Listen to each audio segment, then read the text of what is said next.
So, today we're going to dive into what seems like just a simple kid's story about animals in a jungle.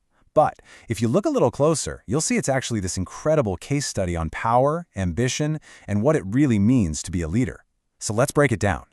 And this story really gets us thinking about a huge question, one that you see everywhere. I mean, from ancient kings all the way to today's corporate CEOs. What is the actual true price of power? So keep that in the back of your mind as we follow the story of a wolf who desperately wanted to be king. All right, so our story kicks off in this place called Moonland Jungle, and right from the get-go, something happens that looks heroic, but it ends up starting this whole dark chain reaction. So we meet this wolf. His name's Kalu, and you see him jump in right as a fox is about to pounce on a rabbit.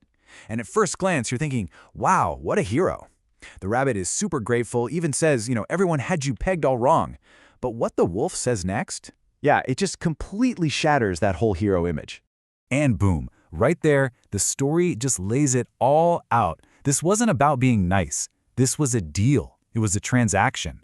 He literally tells the rabbit, go tell everyone to make me the king. So yeah, this isn't a hero at all. He's just this ambitious wannabe, using a good deed as like a political stepping stone. So you can probably guess that his little political plan doesn't exactly work out. But does that stop him? Nope. His ambition is still there, and it just pushes him to find power from let's just say, a much darker place. Okay, so the rabbit, being loyal, goes and tells the actual ruler, the Tiger King, what happened. And the Tiger King goes straight to the wolf. And look, the Tiger King gives him credit, says, yeah, that was brave. But he also lays down the law. He's like, look, that's not how this works. You earn power through real strength, not by manipulating people.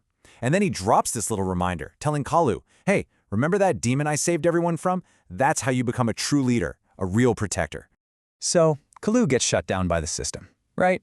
So what does he do? He goes looking for a shortcut. And where does he end up? At the cave of that exact same demon the Tiger King locked away. And he makes a deal. The terms are pretty grim. He'll bring the demon an animal to eat every single day for 10 days. In return, he gets the power he needs to beat the Tiger King. It's that classic deal with the devil.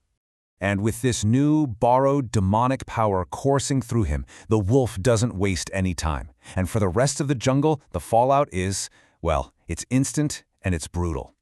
Picture this, the wolf, literally glowing with this creepy red energy from the demon, just strolls right into the king's court. And the way he challenges the king, it's just dripping with this arrogance he never had before.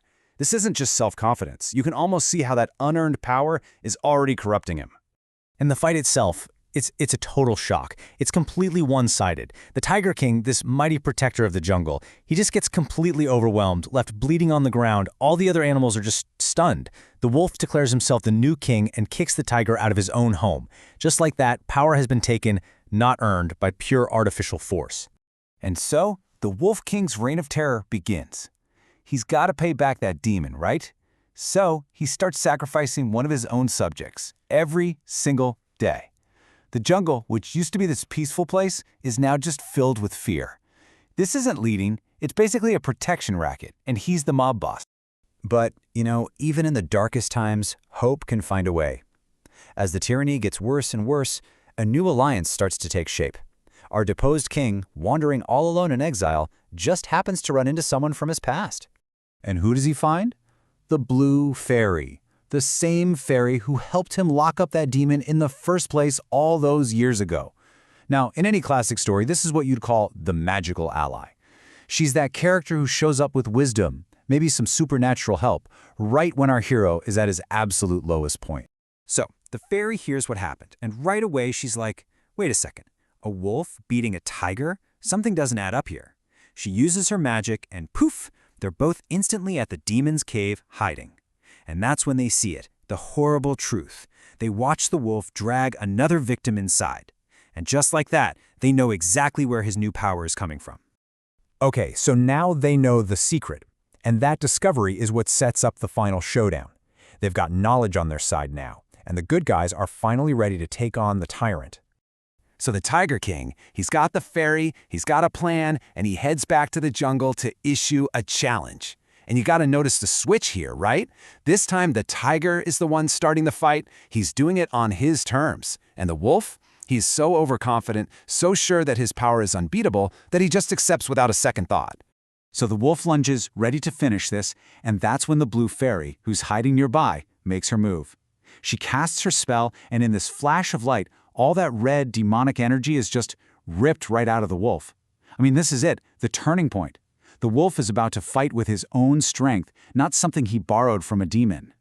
And you know what? The fight is over before it even begins. It takes just one single swipe of the tiger's paw and the wolf goes flying. Without that demonic boost, he's absolutely no match for the tiger's real, earned strength. And that right there, that just drives home the whole point of the story, doesn't it? So, the tyrant is down, the truth is out, order is finally restored. And all of this leaves us with some really powerful lessons to think about. As you'd expect, the wolf starts begging for his life, spills the beans on the whole deal. The Tiger King spares him, but makes it crystal clear. This is his one and only last chance. Then the blue fairy steps in and uses her magic to seal up the demon's cave for good, making sure that kind of dark power can never poison the jungle again. So what can we take away from this whole fable? Well, first off, any power you get the wrong way, it's basically a house of cards. It looks impressive for a minute, but it's super fragile, and it's always going to come crashing down. We also learned that real leadership isn't just about being the strongest. It's about protecting others, about justice. Think about it, the wolf's ambition, without any kind of moral compass to guide it, led him straight to becoming a tyrant and ultimately to his own defeat. And finally, the big one. Brute force isn't the be-all and end-all. The tiger won in the end because he combined his own strength with the fairy's wisdom and strategy. And that kind of leaves us with one last question to chew on. The tiger was the true king, right? He had the legitimate power. But he still couldn't beat the corrupted wolf without the fairy's help. So it really makes you think, even for the best leaders, is real, lasting power ever something you can truly earn all by yourself?